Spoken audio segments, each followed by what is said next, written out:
Այսօրվա թեման նվիրված է սրբապատկերների և կուռքերի միջև կապը։ Այսօր բոլորին պարզ է և բոլորը տեսնում են սրբապատկերները, որը լինում են և գեղեցիներում և նաև տներում։ Կան այո նկարներ, լինում են նաև, որ մարդիկ իրենց վիդեոհարթակներում կամ քարոզներում օգտագործում են Քրիստոսի նկարներ, Աստծո նկարներ, չնայած որ չեն տեսել, սակայն մեկ այլ բան է նկարների օգտագործումը, մեկ այլ բան է նկարների պաշտամունքը, չնայած որ նկարներ կան հեթանոսական ծագում ունեն, որին քիչ հետո կանդրադառնանք։ Եթե դիտարկենք ըստ աստվածաշնչյան ճշմարտության, կա երկու պատվիրան։ Առաջինը, բացի ինձանից ուրիշ աստվածներ չունենաս, չկան 10 պատվիրան ներողություն, բայց երկու հատը քննարկենք, և երկրորդը ասում է քեզ համար կուռ չսիրինես, ոչ վերև երկնքումը կամ ցածը երկրի վրա կամ երկրի տակի ջրերում է եղած բաների մեկի նմանությամբ։ Մարդիկ ասում են սա առաջի պատվիրանի, այսպես ասած, կարող է լրացում լինել, օրինակ կաթոլիկ եկեղեցին չունի այս երկրորդ պատվիրանը, իր մոտ առաջինն է, երկրորդ չկա։ Երկրորդը ուրիշ պատվիրաններով հետո առաջ է տվել, 10-րդ պատվիրանը բաժանել է երկու մասի, դարձել է 10 պատվիրան, բայց ինչու է հանվել երկրորդը, որովհետև այնտեղ շատ են օգտագործում նկարներն ու սրբապատկերները։ Չեն կարող սրանք լինել երկուսը մեկ պատվիրան, եթե երկուսը մեկ պատվիրան էր, առանձին կլիներ։ Այստեղ այս շեշտվում է։ Նախ առաջին, բացի ինձանից ուրիշ աստվածներ չունենաս, իսկ երկրորդում արդեն բացատրում է, որ օրինակ կարող ես տվյալը կուռքը համարել Աստված։ Օրինակ, երբ որ հրեաները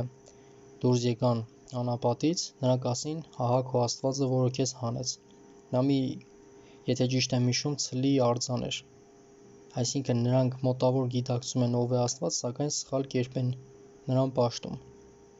Սա երկրորդ պատվիրանն է, կարող եք դուք մինչև վերջ կարդալ, այսինքն ասում է, որ ոչ մի բանի նմանությամբ, կլինի կենդանի, կլինի մարդ,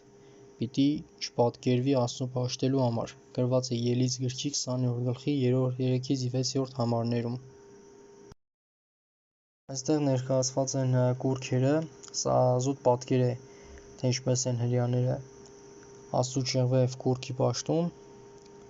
կամ հրեաներն են, կամ այլ ազգ, երևի թե նրանք։ Իսկ այստեղ հենց բուն իրական կուռքերն են հին ժողովուրդների։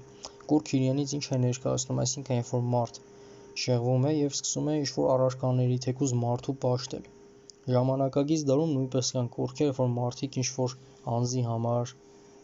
կամ չգիտեմ ինչ-որ ուրիշ բանի համար շատ են նվիրվում, կարծես Աստված լինի, կարող է փողը լինել նույնիսկ մարդու համար կուռք։ Ժամանակակից կուռքերը, այսպես ասած, ժամանակակից ձևի են, ում ժամանակը շատ է տալի, նայ քո կուռքն է։ Կարող է լինել մարդկա իր համար սպորտը լինել, սակայն պետք է կուռքից հեռու մնալ։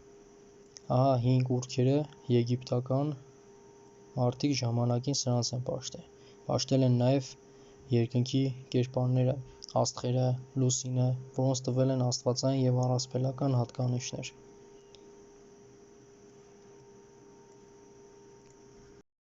Սակայն հարցը միայն նկարները չէ։ Ահա կարմիրով նշված են ձեռքի այս մասերը, որը կա իբր այս սրբապատկերներում, չնայած սրանք այդ կատեն չեն սրբապատկեր, որովհետև այս նշանը սատանայի նշանն է։ Իրականում նա այսպեսին չէ, նա եղել է Աստծո ստեղծագործություն հրեշտակը մինչև իր մեղք գործելը։ Սակայն սա իր նշանն է, օկուլտիստական։ Ճիշտ ասած չգիտեմ ինչպես է անվանվում, սակայն սա նրանց նշանն է, սատանիստական։ Օգտագործվել է նաև կախարդների մեջ։ Դուք կարող եք փնտրել, համացանցում կան նաև աստղերը հայտնի, որոնցից մեկը, եթե չեմ սխալվում, Լեդի Գագան էր կամ ուրիշը, օգտագործել են այս նշանները։ Սրանք օկուլտիստական, սատանական երկրպագության նշաններ են, որոնք ոչ մի կապ չունեն քրիստոնեության հետ և Աստվածաշնչում նմանապես ոչ մի բան գրած չէ։ Ահա արձանիկ Բուդդայի, նա նույնպես օգտագործում է այս նշանը իր պրակտիկաներում, ահա նույն նշանը և այստեղ կարմիրով ընդգծած։ Սրանք բոլորը օկուլտիստական, կախարդական նշաններ են և կապ չունեն Աստծո հետ և Քրիստոսի, այդպես չի էլ օգտագործել երբեք այս նշանները։ Սրանք հեթանոսությունից վերցրած նկարներ են, որոնք մուտք են գործել քրիստոնեություն։ Հաջորդը։ Սրանք սրբապատկերներ են մայր և որդի։ Ահա 5 կրոններում, եթե չեմ սխալվում, Թամուզն եմ աստվածությունը, բաբելոնական, սա եթե ճիշտ եմ հիշում, եգիպտական։ Տարբեր ժողովուրդների մոտ եղել է մայր որդի աստվածությունները, որը եկեղեցին մոտ գործեց կրկին Քրիստ հեթանոսությունից, ինչն է խորհրդանշում։ Եթե դուք կարդաք Աստվածաշունչը, Քրիստոսին, ով որ պահել էր, Մարիամ Աստվածածին է։ Ճիշտ է, Մարիամ Աստվածածինը մեծ գործ է կատարել, նա խնամել է Աստծո որդուն, սակայն սխալ է որևէ սրբի երկրպագել, կլինի տարբեր սրբեր կլինեն, կարող են լինել հրեշտակներ, ոչ մեկի երկրպագությունը միայն Աստծուն է արժանի։ Կարդացեք, նորից եմ կրկնում, Ելից գլխի 20-րդ գլուխը, 10 պատվիրաններ, առաջի և երկրորդ, բացի Աստծուց ոչ մեկի չեն երկրպագում։ Նույնիսկ հիշեք, երբ որ Հայտնություն գրքում Հովհաննեսը ընկավ հրեշտակի ոտքի առաջ, ասավ այդպիսի բան մի արա, ոչ մեկի չեն երկրպագում, միայն Աստծուն են երկրպագում։ Եվ այստեղ մենք տեսնում ենք իբր թե այս նկարում Մարիամ Աստվածածին է եւ Հիսուս Քրիստոսը, սակայն Հիսուսը նույնիսկ կտակարաններում նրան որպես դիմում է որպես կին, նույնիսկ մայր էլ չի դիմե, սակայն այո, նրան խնամել, մեծացրել է, հարգանքի արժանի Մարիամ Աստվածածին է, բայց ոչ ոք երկրպագությամբ, ոչ առաքյալները, ոչ հրեշտակները, միայն Աստված։ Դա Աստվածաշունչն է ասում, իդեպ։ Այստեղ կարդում ենք Հովհաննես 14-րդ գլուխ 6-րդ համար։ Հիսուսը նրան ասեց. Ես եմ ճանապարհը եւ ճշմարտությունը եւ կյանքը, ոչ ով չի գալիս հոր մոտ, եթե ոչ ինձնով։ Չկա որևէ այլ ճանապարհ, որևէ բարեխոս, որ մենք նրան աղոթենք։ Ճիշտ է, մարդիկ այո եղել են, որ ճիշտ հավատքի կյանքով են ապրել, սակայն պետք է աղոթել միայն Աստծուն, չնայած որ այսօր շատ կան, չէ՞, բարեխոսական աղոթք, ինչ-որ սրբի, դրանք տարբեր բան են, եթե օրինակի համար ես ձեզ համար աղոթեմ, դուք ինձ համար աղոթեք Աստծուն, խնդրելու համար, բարեխոսեք, դա այլ բան է, բայց եթե կոնկրետ Աստծուն չես աղոթում, ուրիշ անձ, որ բարեխոսի, այսինքն մահացածի, այդպիսի բան չկա Աստվածաշունչում, մահացածները որպեսզի մեզ համար բարեխոսեն, քանի որ կա մեկ բարեխոս, որտեղ մեկ Աստված կա եւ մեկ միջնորդ Աստծո եւ մարդկանց մեջ Քրիստոս Հիսուս մարդը, հա Տիմոթեոս 2-րդ գլուխ 5-րդ համար, այսինքն կա մեկ բարեխոս Հիսուս Քրիստոսը, ով խաչվեց մեզ համար, այսինքն ինչպես գրված էր Պողոս առաքյալների թղթերից մեկում, իր մարմինը, եթե ճիշտ եմ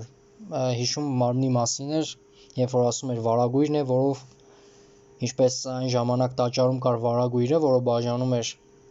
սրբարանն ու սրբության սրբոցը, այդպես էլ մենք Քրիստոսի միջոցով այդ բաժանում այլևս չկա, մենք կապ ունենք Աստծո հետ, միայն բարեխոսը Քրիստոսն է,